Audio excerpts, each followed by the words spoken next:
Before we get into the video, could everyone please subscribe to my channel? Thank you so much. What was the one thing that tested a woman's boundaries the most? I paused for a moment thinking. Time. The years had settled on me gently. I had long since learned that it wasn't about age but how you lived. Relationships? No, not that either. I had been married to Ree for 10 years. We were in sync, no problems, at least no big ones. But some things you couldn't quite name, things you refused to acknowledge, still lingered. And for a while now, something nameless had been stirring inside me. Tate, Ray's son from his first marriage. From the very beginning, the word step had always felt too sharp, too distant. I hadn't raised him, but he had been in my life for years. And now he was 23, successful, charismatic, handsome, yet still reserved, introverted, always holding back. That distance, that invisible wall between us, was what unsettled me the most. That one step he always kept between us, like he was waiting, but for what? He didn't even know. And that was what made it dangerous. That was why I had always made sure we were never alone for too long. If Ree was with us, everything stayed in balance. The lines were clear, everything was safe. The Chicago business trip had been planned perfectly. Ree was supposed to come, as always. But this morning, as we sat around the breakfast table, he paused mid-sentence while talking about his project. I won't make it. You two go ahead without me. 1 second. What? He had to be joking. But no, he took a sip of his coffee, his decision already made. Tate's eyes traced the lines on his plate. I don't have to go either, Dad. Ree shook his head. No, it's important that you go with C. You need the experience. Being around her will teach you a lot. As I listened to how innocently Ree spoke, I was feeling something entirely different. A small knot tightened in my stomach. For a brief moment, my eyes flickered to Tate. He was already looking at me, and in that moment, those eyes. It only lasted a few seconds, but in those few seconds, what I felt was exactly what I'd been trying to avoid. We were going to be very alone. Ree stood up, resting a hand on my shoulder as he smiled. Take care of him, he said playfully, like I was the one who didn't need protecting. But there was something Ree didn't know. Maybe the one who needed protecting was me. Some plans looked perfect on paper.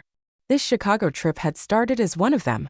Turning one of my business meetings into a small family getaway seemed like a great idea.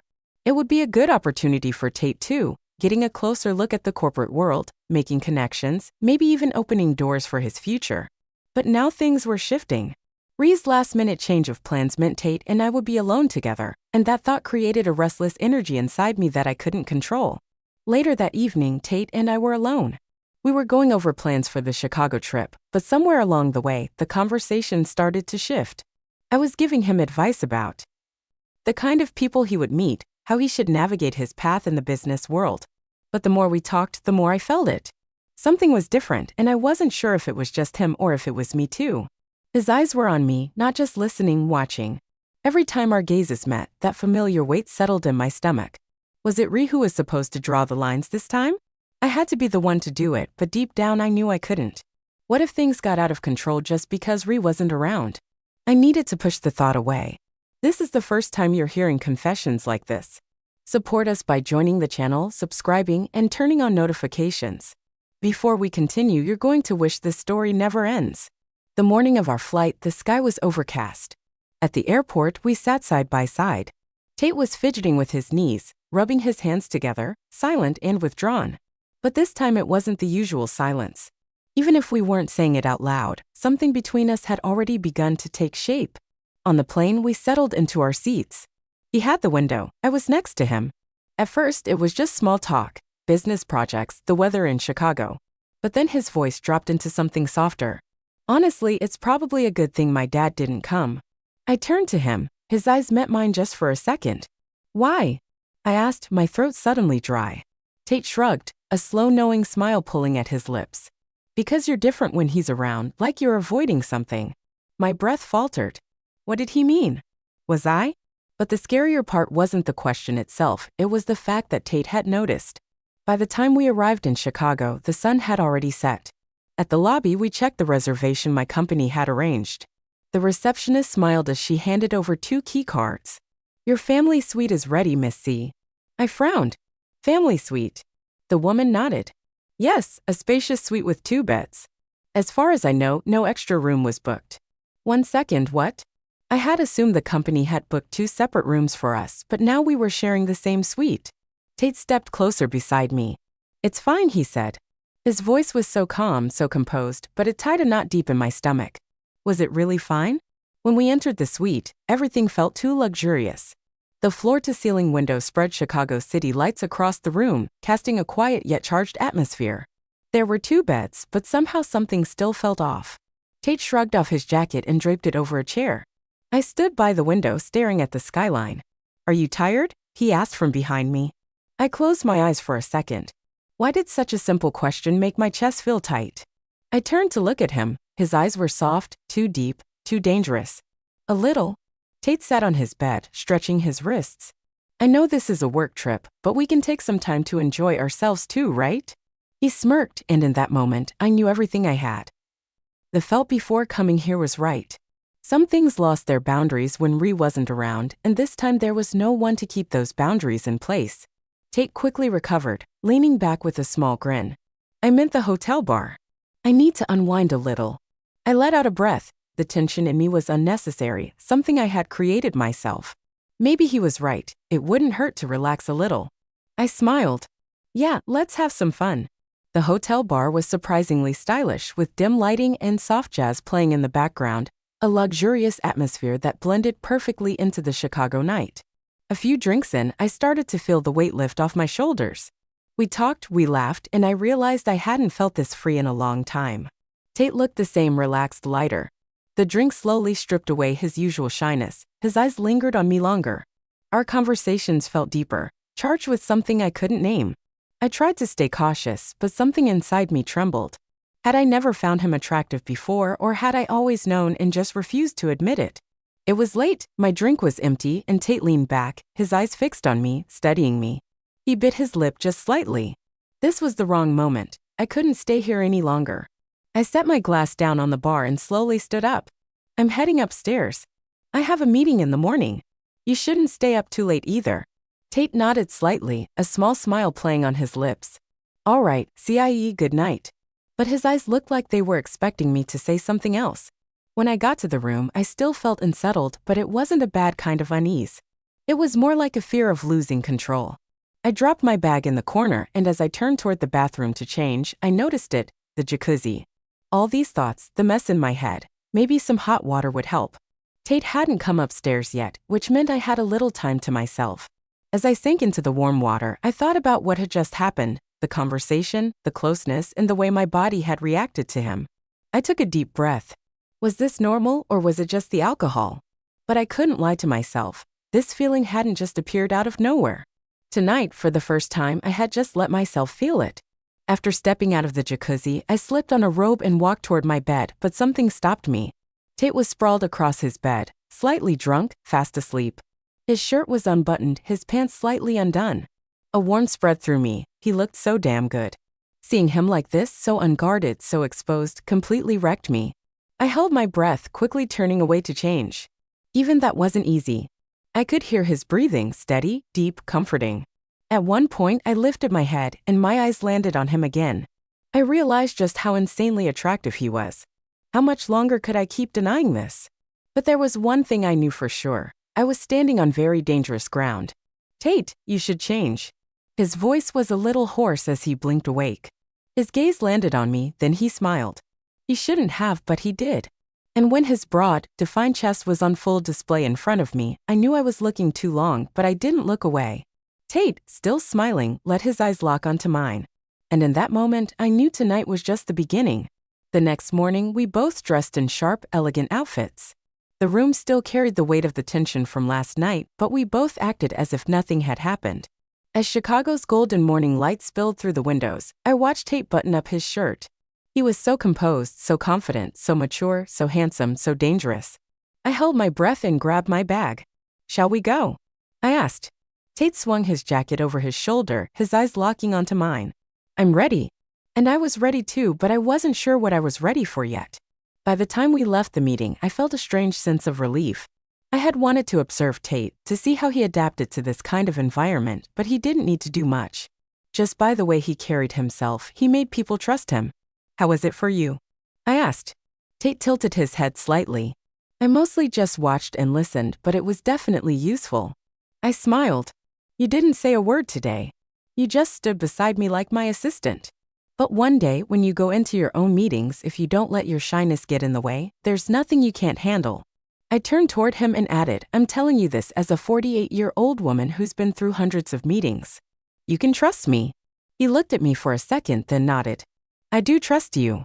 His voice was so genuine that for a moment, I didn't know what to say to break the tension. I gave his shoulder a light tap. Come on, let's grab a coffee. We sat at a small cafe near the hotel. Tate stirred his coffee, looking deep in thought. So, what about your personal life? I asked casually. He lifted his gaze. What do you mean? I shrugged. How are things with women? He glanced at me, then smirked slightly. To be honest, there's not much to tell. I didn't believe him. At the bar on the street, even now, women were staring at him. It was like he wasn't even aware of it, but Tate was always the center of attention. And for some reason, that realization bothered me, which was ridiculous. It was wrong, and yet I couldn't hide the sharp way I set my coffee cup down on the table. Let's go back to the hotel. Tate looked a little surprised but didn't question it. We got up and started walking back. My frustration hadn't faded as we climbed the hotel stairs. I didn't even dare to examine why I felt this way, and maybe that's why I didn't notice my footing. Right before stepping into the elevator, my heel slipped. A sharp pain shot through my ankle. Ah! I lost my balance instantly, but before I could fall, Tate's hands caught me.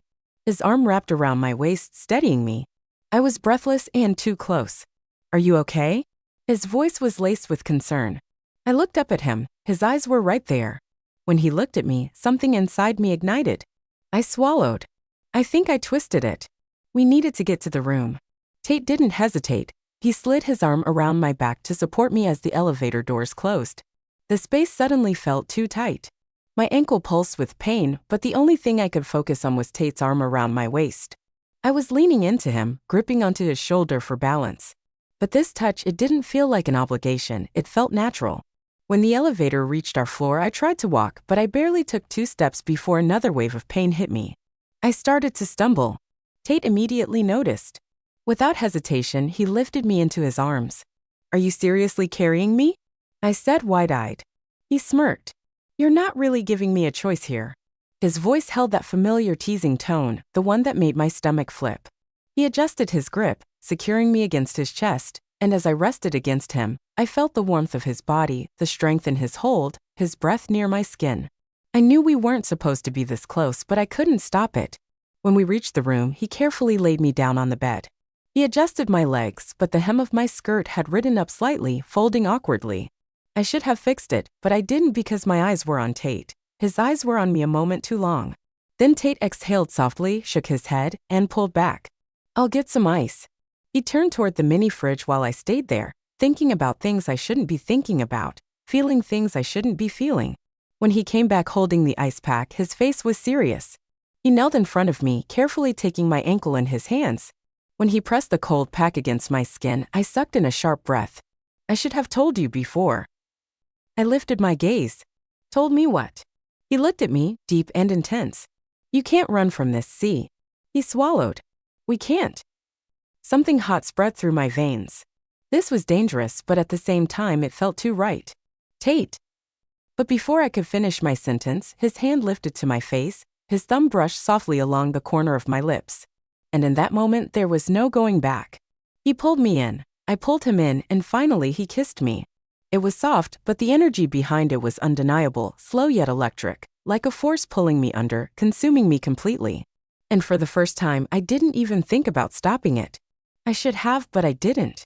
It was clear that we didn't want to waste any time. It was like we had been waiting for this moment for a long time. We hadn't even touched the clothes. I'd almost forgotten the pain in my leg.